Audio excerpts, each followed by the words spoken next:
ক্ষমতার ভারসাম্য বজায় রাখে এমন সংবিধান প্রণয়নের তাগিদ বিশিষ্টজনদের। আওয়ামী লীগের বিরুদ্ধে ভিন্নমত দমনের অভিযোগ আইনবিদদের।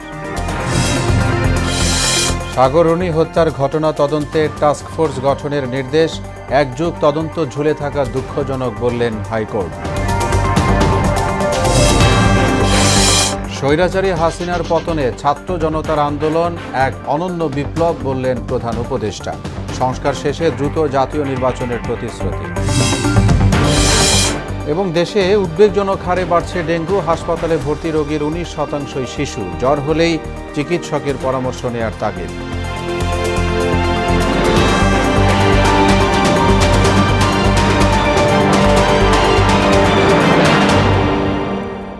আসসালামু আলাইকুম। আমন্ত্রণ মোহনার সংবাদে। এতক্ষণ শুনছিলেন শিরোনাম, সঙ্গে আছি মোহাম্মদ ওয়ালিউল্লাহ। এবার পুরো খবর। জনগণের আকাঙ্ক্ষা পূরণ সহ ক্ষমতার ভারসাম্য বজায় রাখে এমন সংবিধান প্রণয়নের তাগিদ দিয়েছেন বিশিষ্টজনেরা। তবে জনপ্রতিনিধিরা এর মর্মার্থ না বুঝলে সেটিও মানুষের কল্যাণে আসবে না বলেও মনে করেন তারা। জাতীয় প্রেসক্লাবে এক গোলটেবিল আলোচনায় সংবিধানে সবার অধিকার নিশ্চিতের আহ্বানও জানান বক্তারা। আরও জানাচ্ছেন হুমায়ুন কবির।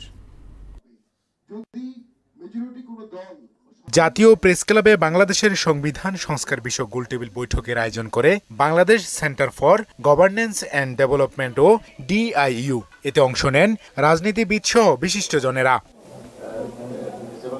এতে বক্তারা সংবিধান সংস্কার ও নতুন করে লেখার ক্ষেত্রে মতামত তুলে ধরেন। ওয়েস্টমিনস্টার পার্লামেন্ট থাকতে পারে, কিন্তু সেখানে রাষ্ট্রপতির ক্ষমতা ডেডিকেটেডলি অনেক বাড়িয়ে দিতে হবে। তার মধ্যে আর্টিকেল 48 যে বলা আছে দুটি ক্ষমতা, ওর জায়গায় আমরা দুটির জায়গায় 10টি 12টি 15টি ক্ষমতা দিয়ে দিতে পারি। তার মধ্যে ইলেকশন কমিশনার নিয়োগ করতে থাকবে, সেনাপ্রধান নিয়োগ থাকবে, অডিটর জেনারেল নিয়োগ থাকবে। এই পদগুলো যদি প্রধানমন্ত্রী নিয়োগ করে তাহলে এটা দলীয় হয়ে যাবে। বক্তব্য হচ্ছে যে এটা ফেলে দিতে হবে, এটা কনস্টিটিউশন। তাহলে স্বামী ভাই সহ অনেকে অনেক করেছিলেন, আমরা দেশ চলবো কিভাবে? সারা দুনিয়াতে আছে, আমরা যারা বাইরে পড়াশোনা করেছি আমরা দেখেছি পুরাতন আইন বাতিল এবং নতুন আইন এনফোর্স করার ভিতরে একটা ট্রানজিশনাল অ্যারেঞ্জমেন্ট থাকে। রেভলিউশন বা বিপ্লবের পরে অবশ্যই সেই স্পিডকে ধারণ করে, জন আকাঙ্ক্ষাকে ধারণ করে একটা নতুন সংবিধান লেখা যায়, রচনা করা যায়।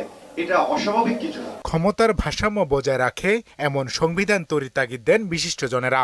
বলেন, সংবিধান নতুন এলেই হবে না, এর মর্মার্থ হৃদয় ধারণ করে সে অনুযায়ী কাজ করতে হবে। যতক্ষণ না পর্যন্ত যারা জনগণের প্রতিনিধিত্ব করেন সেই রাজনৈতিক দলগুলো এবং রাজনীতিবিদেরা এটাকে আপ্তবাক্য হিসাবে আত্মস্থ করে, ততদিন পর্যন্ত আসলে সেই অর্থে সংবিধান আপনি লেখেন বা এটাকে রাখেন বা এটাকে আবার সংশোধন করেন, তাতে কিছু যায় আসে না। আমরা জনতার আওয়াজ যদি শুনতে পাই তাহলে আমরা আশা করি যে বাংলাদেশের ভবিষ্যৎ সংবিধান বলেন আর পুরো রাষ্ট্র ব্যবস্থা বলেন জনগণের আকাঙ্ক্ষার প্রতিফলন করবে। বাংলাদেশের সংবিধান ইংরেজিতে রচনার সমালোচনাও করেন বক্তারা। সংবিধান লিখেছেন ইংলিশে। এদেশের যেই দেশের মানুষ তার মাতৃভাষার জন্য লড়াই করলো, বাংলাকে সবার উপরে প্রায়োরিটি দিল। হুমায়ুন কবির, মোহনা সংবাদ, ঢাকা। এদিকে সংবিধানের 15 সংশোধনীকে হাতিয়ার করে ভিন্নমত দমনের মাধ্যমে আওয়ামী লীগ ক্ষমতায় টিকে ছিল বলে মনে করেন আইনজ্ঞরা। এমনকি সংবিধানের 3/4 সংশোধনের অযোগ্য করে গণতন্ত্রও হত্যা করা হয়েছে বলে মনে করেন তারা। আর ছাত্র জনতার দাবি, আওয়ামী লীগ সরকারের মতো স্বৈরাচারী আচরণ বন্ধে সংবিধান সংশোধনে সতর্ক থাকতে হবে। বিস্তারিত জানাচ্ছেন এমআর আসাদ। 1.5 দশকের বেশি সময় ক্ষমতা কুক্ষিগত করে দুর্দমনীয় স্বৈরাচারে পরিণত হয় আওয়ামী লীগ সরকার। এক্ষেত্রে তাদের প্রধান হাতিয়ার ছিল সংবিধান। জনগণের মৌলিক অধিকার আর নিরাপত্তার নিশ্চয়তা দেয় যে গ্রন্থ, তাকে বানানো হয় ক্ষমতার পালাবদল রুদ্ধ করার ঢাল হিসেবে। 5 আগস্ট ছাত্র জনতার অভ্যুত্থানে স্বৈরাচারের পতনের পর দেশ পুনর্গঠনে সংবিধানের ভূমিকা কি হবে? যদি সংশোধন হয় তাহলে কি হবে? অথবা পুনর্লিখন হলেই বা কি হবে? ফেসিবাদী যে আমাদের যে আইনগুলো আছে আমাদের সংবিধানে, সেগুলোকে উঠে দিয়ে আমাদের জনকল্যাণমূলক যে আইনগুলো ইনক্লুড করা দরকার সেগুলো ইনক্লুড করা হোক। সংবিধানের যে সংশোধন বলি কিংবা সংবিধানের পুনর্লিখন যেটাই হোক, সেটা যেন সাস্টেইনেবল হয়। পরবর্তী যে পলিটিক্যাল পার্টি আসবে তাদের যাতে কোনো প্রকার হাতিয়ার হিসেবে ব্যবহৃত না হয়। আমার বাংলাদেশের প্রত্যেকটা নাগরিক সংবিধান নিয়ে কথা বলতে পারবে, কারণ এই সংবিধান তাদেরকে সে রাইট দিয়েছে। ঢাকা বিশ্ববিদ্যালয়ের সমাজবিজ্ঞান বিভাগের শিক্ষক সামিনা লুৎফার মতে ক্ষমতার পালাবদল গণতান্ত্রিক পদ্ধতিতেই হওয়া উচিত। এটা একটা সংসদীয় গণতন্ত্র, তাহলে এখানে অবশ্যই একটি নির্দিষ্ট ইন্টারভ্যাল বা নির্দিষ্ট সময় পর পর সরকারটা বদলাতে হবে। প্রত্যেকবার এরকম গণ আন্দোলন করে হাজার মানুষের প্রাণ দিয়ে তো এটা হতে পারে না, এবং এটার ব্যবস্থা সংবিধানেই থাকতে হবে। সুপ্রিম কোর্টের সাবেক রেজিস্ট্রার জেনারেল ইকতাদার আহমেদের মতে সংবিধানের বিস্ফোরা পঞ্চদশ সংশোধনী। পঞ্চদশ সংশোধনী প্রবর্তনের মধ্য দিয়ে এই সংবিধানটাকে হয়েছিল একদলীয় সরকারের দীর্ঘদিন ক্ষমতায় থাকার একটা হাতিয়ারে পরিণত করা হয়েছে। পঞ্চম সংশোধনী, সপ্তম সংশোধনী, তারপরে হচ্ছে হলো একাদশ সংশোধনী, যে শাহাবুদ্দিন সাহেবের যে কর্মরত প্রধান বিচারপতির নেতৃত্বাধীন যে অস্থায়ী সরকার, এগুলোকে বৈধতা দেওয়া হয়েছিল। কিন্তু ওই বৈধতা দেওয়ার পথ এখন রুদ্ধ। তাহলে আগামীতে যারাই ক্ষমতাসীন হবে তাদের প্রথম কাজ হবে হচ্ছিল এই পঞ্চদশ সংশোধনীটি বাতিল করা। বর্তমান প্রেক্ষাপটে সংবিধানের ৩/৪ সংশোধন করার উপায় নেই। এ নিয়ে ১৫০ অনুচ্ছেদের ব্যাখ্যা দিলেন সাবেক জেলা জজ ইকতাদার আহমেদ। সংবিধানের প্রথম ভাগ, দ্বিতীয় ভাগ, তৃতীয় ভাগের সকল অনুচ্ছেদ, সংবিধানের ১৫০ অনুচ্ছেদ এবং সংবিধানের মৌলিক কাঠামোগত যে বিধানাবলী আছে এগুলো সংশোধন অযোগ্য করা হয়েছে। তো সংশোধন অযোগ্য করার কারণে দেখা যাচ্ছে যে সংবিধানের ৪ ভাগের ৩ ভাগই সংবিধান। রাজনৈতিক দলের মতামত ছাড়া সংবিধান সংশোধন হলে এর বৈধতা প্রশ্নের মুখে পড়তে পারে বলে মনে করেন তিনি। তাদের থেকেও একটা অঙ্গীকার নেবেন যে এই সরকারের কার্যকলাপকে তারা বৈধতা দান করবেন। এম আর আসাদ, মোহনা সংবাদ, ঢাকা। সংশোধন করা হয়। সাংবাদিক দম্পতি সাগর রুনি হত্যা মামলার তদন্ত কার্যক্রম থেকে র্যাবকে সরিয়ে স্বরাষ্ট্র মন্ত্রণালয়ের অধীনে উচ্চ পর্যায়ের টাস্কফোর্স গঠনের নির্দেশ দিয়েছেন হাইকোর্ট। রাষ্ট্রপক্ষের আবেদনের পরিপ্রেক্ষিতে বিচারপতি ফারা মাহবুব ও বিচারপতি মোহাম্মদ মাহবুব উল ইসলামের হাইকোর্ট বেঞ্চ আজ এ আদেশ দিয়েছেন। শুনানিতে আদালত বলেছেন ১২ বছর ধরে একটি মামলার তদন্ত শেষ করা যায় না। এটি জাতির জন্য যেমন দুঃখজনক তেমনি বিচার ব্যবস্থার জন্যও। আরও জানাচ্ছেন কাজী পাপ্পু। সাংবাদিক দম্পতি সাগর সারোয়ার ও মেহেরুন রুনি হত্যার 12.5 বছর পেরোলেও শেষ হয়নি তদন্ত। আদালতে তদন্ত প্রতিবেদন জমা দেওয়ার তারিখ পিছিয়েছে 111 বার। বিচারপতি ফারা মাহবুব ও বিচারপতি মোহাম্মদ মাহবুবুল ইসলামের হাইকোর্ট বেঞ্চ শুনানিতে বলেন, এটা শুধু পরিবারের জন্যই দুঃখজনক নয়, 12 বছর ধরে একটি মামলার তদন্ত শেষ করা যায় না, এটি জাতির জন্য দুঃখজনক, বিচার ব্যবস্থার জন্য এটা শকিং। যাদেরকে এই রিটটা করে চাওয়া হয়েছিল যে তারা তদন্ত করুক, that is rapid action battalion, RAB, তাদের তদন্ত করার কোনো ক্ষমতা বা তাদের তদন্ত করার কোনো এক্সপার্টিজ কখনোই নেই।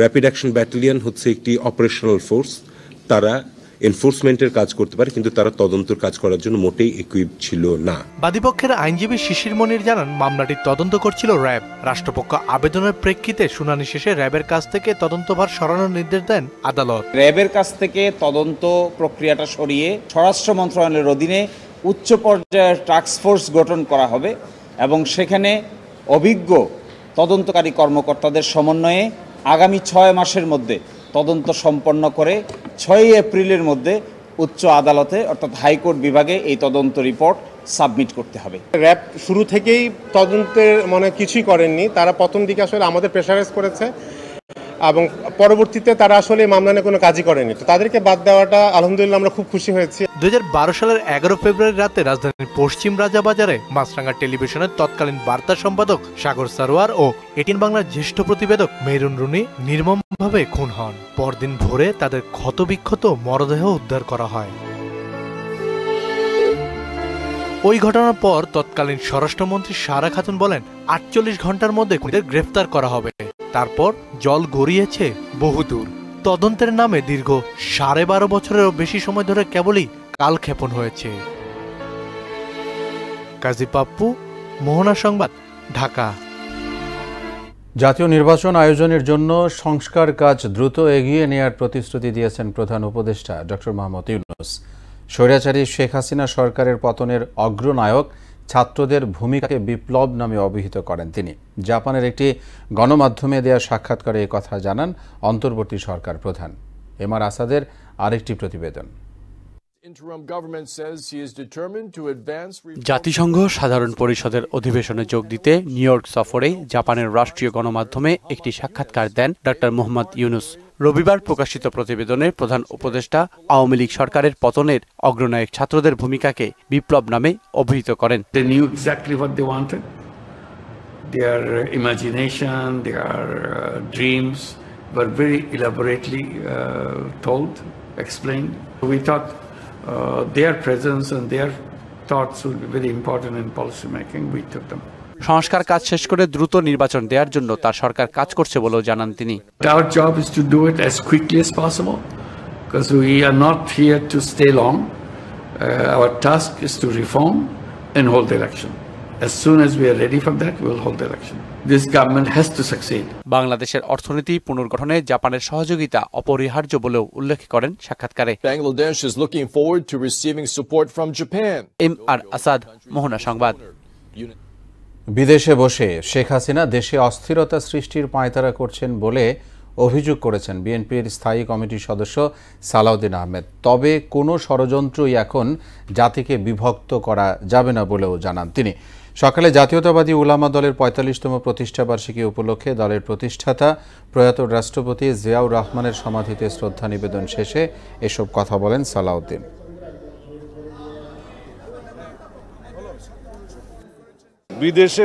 বিদেশে বসে পতিত স্বৈরাচারের ফেসিবাদের যিনি দণ্ডমুণ্ড, তিনি অপারেট করছেন বাংলাদেশের ভিতরে যাতে অস্থিরতা সৃষ্টি করা যায়, কিন্তু বাংলাদেশের মানুষ কোনো রকমের ষড়যন্ত্রকে বাস্তবায়ন হতে দিবে না। মাননীয় প্রধান উপদেষ্টা আশা প্রকাশ করেছেন, তাদের সাথে মিটিং করেছেন যে ১ অক্টোবর থেকে তারা কাজ শুরু করবেন এবং ৩ মাসের মধ্যে রিকমেন্ডেশন জমা দিতে পারবেন। আমরা আমাদের দলের পক্ষ থেকেও আমরা সকল কমিশনে আমরা আমাদের সুপারিশ সমূহ প্রদান করব। ওনারা ডাকলেও যাব, না ডাকলেও যাব। দেশের পর্যটন সম্ভাবনাকে বিশ্বব্যাপী ছড়িয়ে দিতে ভিসা ব্যবস্থা সহজ করা হবে বলে জানিয়েছেন পররাষ্ট্র উপদেষ্টা তৌহিদ হোসেন। দুপুরে ইস্কাটনে Bangladesh institute of international and strategic studies আয়োজিত এক সেমিনারে এই কথা বলেন তিনি। এ সময় দেশের পর্যটন খাতের বহুমুখী সম্ভাবনা নিয়ে আলোচনা করেন পর্যটন সংশ্লিষ্টরা। মনিরুল ইসলামের রিপোর্ট। দেশের পর্যটন খাতের অবারিত সম্ভাবনা নিয়ে এসডিজি অর্জনের জন্য পর্যটন বাংলাদেশের জন্য চ্যালেঞ্জ এবং সম্ভাবনা শীর্ষক সেমিনার আয়োজন করে বিআইআইএসএস। এসডিজির লক্ষ্য অর্জনে পর্যটন খাতের ভূমিকা নিয়ে কথা বলেন সংশ্লিষ্টরা।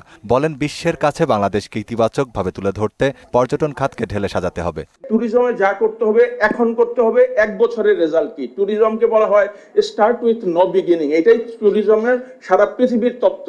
আমাদের দেশ সম্পর্কে যখন অন্য দেশের লোকেরা ভালো কথা না বলবে, ততদিন পর্যন্ত কিন্তু বিদেশিরা বাংলাদেশে আসবে না। সাস্টেনেবল পিস হলে কিন্তু সিকিউরিটির দরকার।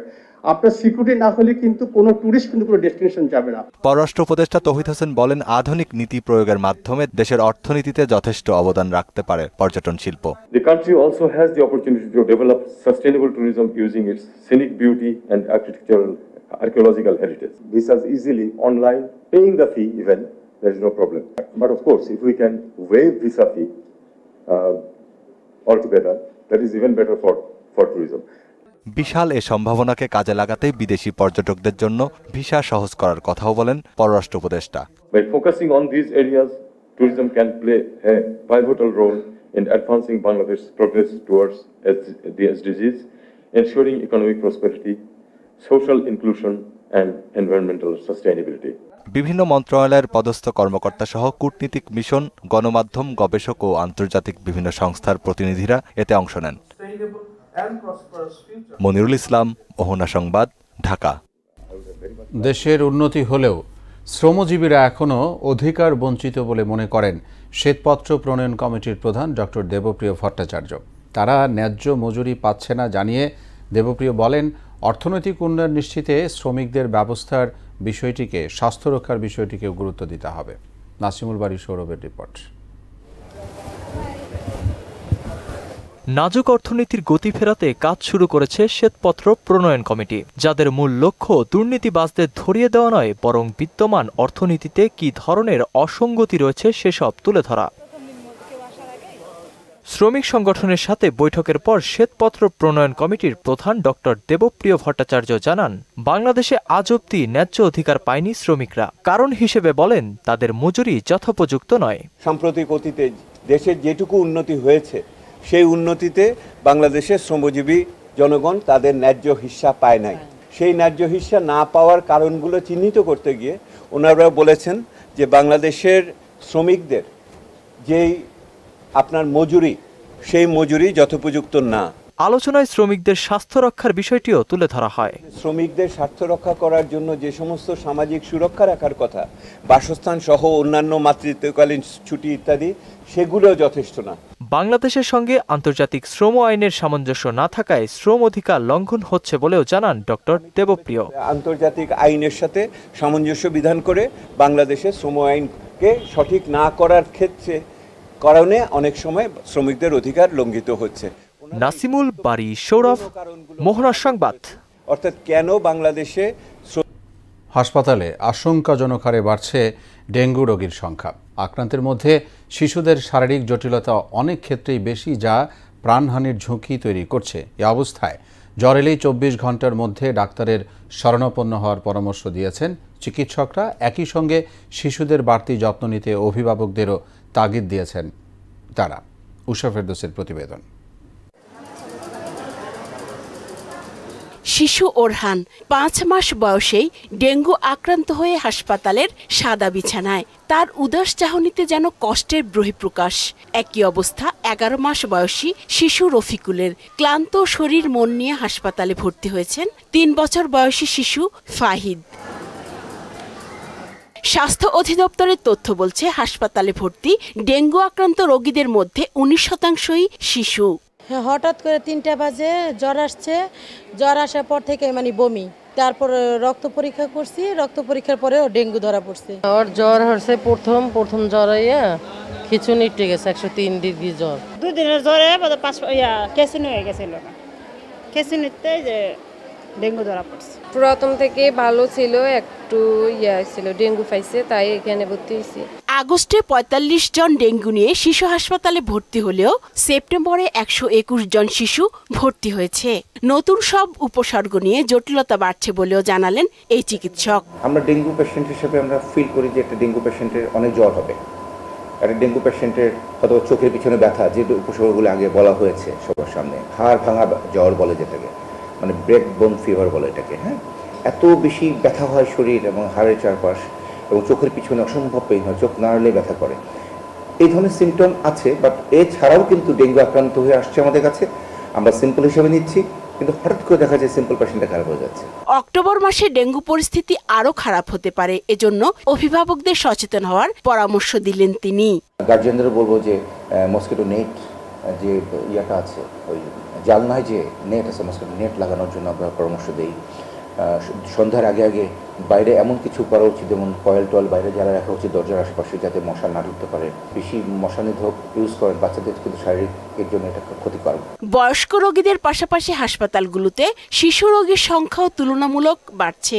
কেউ কেউ আবার আক্রান্ত হচ্ছে দ্বিতীয়বারের মতো। উষা ফেরদৌস, মোহনা সংবাদ, ঢাকা। ব্যাংকে নগদ টাকার সংকট কাটাতে টাস্কফোর্স গঠন করেছে বাংলাদেশ ব্যাংক। তারল্য সংকট কাটিয়ে দুর্বল ব্যাংককে সবল করতে কাজ করবে এই টাস্কফোর্স। এর সঙ্গে কেন্দ্রীয় ব্যাংকের সক্ষমতা বৃদ্ধি এবং অর্থ পাচার রোধে গঠন করা হয়েছে আরও 2টি টাস্কফোর্স। সুশাসন প্রতিষ্ঠার স্বার্থেই এই উদ্যোগ বলছে বাংলাদেশ ব্যাংক। রিপোর্ট করছেন রেজা খান। বিগত 15 বছরেরও বেশি সময় ধরে ব্যাংকিং সেক্টরে চলা লাগামহীন দুর্নীতি ও অনিয়মে রুগ্ন হয়ে পড়েছে বেশ কয়েকটি ব্যাংক। বিতর্কিত এসালম গ্রুপের নিয়ন্ত্রণে থাকা বেসরকারি খাতের ন্যাশনাল, সোশ্যাল ইসলামী, ফার্স্ট সিকিউরিটি ইসলামী, ইউনিয়ন ও গ্লোবাল ইসলামী ব্যাংকে দেখা দিয়েছে তীব্র তারল্য সংকট। এই পরিস্থিতিতে ব্যাংকে নগদ টাকার সরবরাহ বাড়িয়ে সংকটমুক্ত করতে বিশেষ টাস্কফোর্স গঠন করেছে বাংলাদেশ ব্যাংক। এর মাধ্যমে দুর্বল ব্যাংকগুলো ঘুরে দাঁড়াতে পারবে বলে আশা করছেন কেন্দ্রীয় ব্যাংকের নির্বাহী পরিচালক। বাংলাদেশ ব্যাংক 3টা টাস্কফোর্স নিয়ে কথা বলছে। মাননীয় গভর্নর মহোদয় এর মধ্যে আপনাদেরকে বিভিন্ন সময় বলেছেন যে আমরা একটা টাস্কফোর্স কি করছে, আমাদের যারা লিকুইড অ্যাসেট নিয়ে কাজ, লিকুইডিটি নিয়ে, পর্যাপ্ত লিকুইডিটি নিয়ে তারা খুব ক্রাইসিসে ভুগছে, তাদেরকে নিয়ে আমরা কাজ করব, ওদের অ্যাসেট কোয়ালিটি রিভিউ করব, তাদের রিক্যাপিটালাইজেশনের বিষয়গুলো দেখা হবে। এর সঙ্গে পতিত সরকারের স্বেচ্ছাচারিতায় অনেকটাই ভেঙে পড়েছে বাংলাদেশ ব্যাংকের পরিচালনা কাঠামো। তাই এর সক্ষমতা বৃদ্ধির সঙ্গে দেশ থেকে অর্থ পাচার রোধ এবং তা ফিরিয়ে আনতে গঠন করা হয়েছে আরও 2টি টাস্কফোর্স। আরেকটা টাস্কফোর্স হচ্ছে সেন্ট্রাল ব্যাংকের স্ট্রেংথেনিং নিয়ে, অর্থাৎ আমাদের নিজেদের সক্ষমতা বৃদ্ধির জন্য কাজ করবে। আর 3য় নাম্বার টাস্কফোর্স সেটা হলো আসলে আমাদের দেশ থেকে আপনারা পত্রপত্রিকার মারফতে শুনেছেন বা আমরা ইতিমধ্যে স্বীকৃত যে আমাদের দেশ থেকে প্রচুর টাকা পাচার হয়ে বাইরে চলে গিয়েছে। কেন্দ্রীয় ব্যাংক বলছে দেশি বিদেশি কারিগরি ও আর্থিক সহযোগিতা নিয়ে ব্যাংকিং খাতের সুশাসন ফিরিয়ে আনাই এখন মূল চ্যালেঞ্জ। রেজা খান, মোহনা সংবাদ, ঢাকা। দেশের বাইরের খবর। লেবাননে ইসরায়েলি বিমান হামলায় আরও শতাধিক মানুষের মৃত্যু হয়েছে। অব্যাহত হামলায় হিজবুল্লাহর আরেক নেতাকে হত্যার দাবি করেছে তেল আবিব।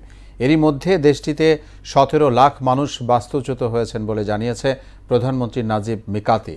ইসরায়েলি বর্বরতায় গাজায় প্রায় 17,000 ফিলিস্তিনি শিশু নিহত হয়েছে। প্রায় 12 মাস ধরে চলা এ তাণ্ডবে 41,595 ছাড়িয়েছে প্রাণহানি। ইশতিয়াক হোসেনের ডেস্ক রিপোর্ট। অবরুদ্ধ গাজা ও লেবাননে বর্বরোচিত হামলা অব্যাহত রেখেছে ইসরায়েল। সবশেষ লেবাননের বেকা, বালবাক, হেরমেল সহ বিভিন্ন অঞ্চলে বিমান হামলা চালিয়েছে দেশটি। এসব হামলায় নিহত হয়েছেন শতাধিক বেসামরিক মানুষ। আহতের সংখ্যা 350-এরও বেশি। ইসরায়েলি এই হামলাকে গণহত্যা বলে অভিহিত করেছেন লেবাননের রাজনৈতিক নেতারা। শনিবারের হামলায় হিজবুল্লাহ প্রধান হাসান নাসরুল্লাহ নিহতের পর বৈরুতে বিমান হামলায় নিহত হয়েছেন হিজবুল্লাহর কেন্দ্রীয় কাউন্সিলের উপপ্রধান নাবিল কাউক। তেল আবিব এমন দাবি করলেও হিজবুল্লাহ নীরব রয়েছেন। লাগাতার হামলায় এরই মধ্যে দেশটিতে প্রায় 10 লাখ মানুষ বাস্তুচ্যুত হয়েছে বলে জানিয়েছেন লেবাননের প্রধানমন্ত্রী নাজিব মিকাতি। তবে প্রকৃত সংখ্যা অনেক বেশি বলে দাবি করেছে বিবিসি। মধ্যপ্রাচ্যে সেনা মোতায়েনের পাশাপাশি বিমান সহায়তা সক্ষমতা বাড়ানোর প্রস্তুতি নিয়েছে যুক্তরাষ্ট্র। হিজবুল্লাহ প্রধান হাসান নাসরুল্লাহকে হত্যার পর ইরানের প্রতিশোধের আশঙ্কায় এমন পদক্ষেপ নেওয়া হচ্ছে বলে জানিয়েছে মার্কিন সামরিক বাহিনী। ইয়েমেনে হুতি বিদ্রোহীদের লক্ষ্য করেও বিমান হামলা শুরু করেছে ইসরায়েল। রাস ইসা ও হুদেইদা সমুদ্র বন্দরের পাশাপাশি বিভিন্ন বিদ্যুৎ প্রকল্প লক্ষ্য করে হামলা চালিয়েছে তারা। এদিকে গাজার বিভিন্ন আশ্রয় কেন্দ্রে বিমান হামলা চালিয়ে আরও 9 ফিলিস্তিনিকে হত্যা করেছে নেতানিয়াহু সেনারা। এতে প্রাণহানি 41,595 আর আহত ছাড়িয়েছে 96,200। ইসরায়েলি এই হামলায় নিহতদের মধ্যে শিশুর সংখ্যাই প্রায় 17,000। ইশতিয়াক হোসেন, মোহনা সংবাদ। কানপুর টেস্টে ভারতের বিপক্ষে 26 রানে পিছিয়ে থেকে চতুর্থ দিন শেষ করেছে বাংলাদেশ। দিন শেষে সাদমান শাহ ও মমিনুল হক 0 রানে অপরাজিত আছেন। এর আগে প্রথম ইনিংসে 233 রানে অল আউট হয় সফরকারীরা।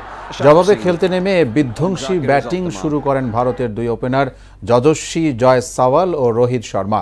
দলীয় 55 রানে মিরাজের বলে আউট হন রোহিত। এরপর জয়সওয়াল 72 ও লোকেশন রাহুল 68 রান করেন। পরে মাত্র 34.4 ওভার ব্যাটিং করে 9 উইকেটে 285 রান করে ইনিংস ঘোষণা করেছে ভারত। এতে তাদের লিড 52 রানের। এর আগে চতুর্থ দিনের খেলা শুরুর পর বেশিক্ষণ ব্যাট করতে পারেনি বাংলাদেশ। মমিনুলের শতকের উপর ভর করে 233 রানে অল আউট হয়ে যায় তারা। ফুটবল। ভুটানের চাংলি মিথাং স্টেডিয়ামে সাফ অনূর্ধ্ব 17 চ্যাম্পিয়নশিপের ফাইনালে আজ সন্ধ্যা 6টায় মুখোমুখি হবে বাংলাদেশ ও ভারত। গতবার এই ভারতের কাছে হেরেই ট্রফিটা ছোঁয়া হয়নি বাংলাদেশের, তাই লাল সবুজের জন্য প্রতিশোধের মঞ্চ আর শক্তিশালী ইন্ডিয়ার জন্য শিরোপা ধরে রাখার মিশন। নিঃসন্দেহে ম্যাচে ফেভারিট ভারত, তারপরও নিজেদের সেরাটা দিতে পারলে বাংলাদেশের পক্ষে ফলাফল আনা সম্ভব বলে মনে করেন বাংলাদেশের অধিনায়ক ও কোচ। অন্যদিকে বাংলাদেশ সহজ প্রতিপক্ষ হলেও সমীহ করছে ভারত। শেষ করব মোহনা সংবাদ, যাবার আগে শিরোনামগুলো জানাবো আগে।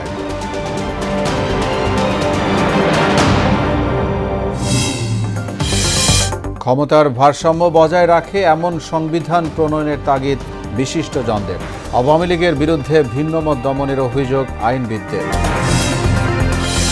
সাগর রুনি হত্যার ঘটনা তদন্তে টাস্কফোর্স গঠনের নির্দেশ। 1 যুগ তদন্ত ঝুলে থাকা দুঃখজনক বললেন হাইকোর্ট।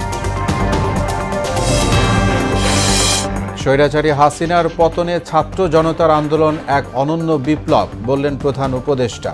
সংস্কার শেষে দ্রুত জাতীয় নির্বাচনের প্রতিশ্রুতি। এবং দেশে উদ্বেগজনক হারে বাড়ছে ডেঙ্গু, হাসপাতালে ভর্তি রোগীর 19% শিশু, জ্বর হলেই চিকিৎসকের পরামর্শ নেওয়ার তাগিদ।